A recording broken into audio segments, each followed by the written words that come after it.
头等下咱过来，咱来关心立法院第昨下晡进行调解协商，讨论 NCC 组织法修正案，也有考试院司法院人事同意权这案。严格伫 NCC 这部分调解并无共识，即马要保留上拜五的院会处理。也若考试院人事同意权这个案调解有共识，已经决定日子要举办公听会，26个时要审查正副院长被提名人。NCC 人事延前几个月，立法院长韩国瑜10日召集调解协商，其中 NCC 组织法第16条修正草案，若白人手被删除万年延任条款，避免委员一直延任。条文明定施行日期由行政来命令，在也是提案要将实施时间改组，为修正公布日开始，对至 NCC 代理主委王必忠继续延任。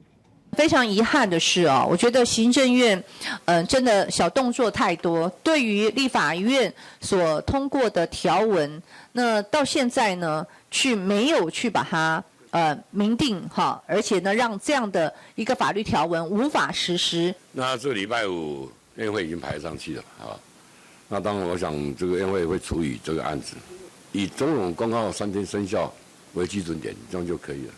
所以到时候就是。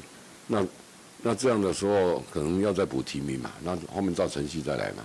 中央部强调，韩国瑜宣布上议会处理，若拜五议会3度行政业务提复议，总统应该在收到了12日公布实施。王必忠就无法度继续代理主委，这摆调解协商选罢法修正草案授权罢免砍斩，必定是加入协商对象。民进党团结期被突袭。但我们希望韩院长能够把政治放两边，民生摆中间。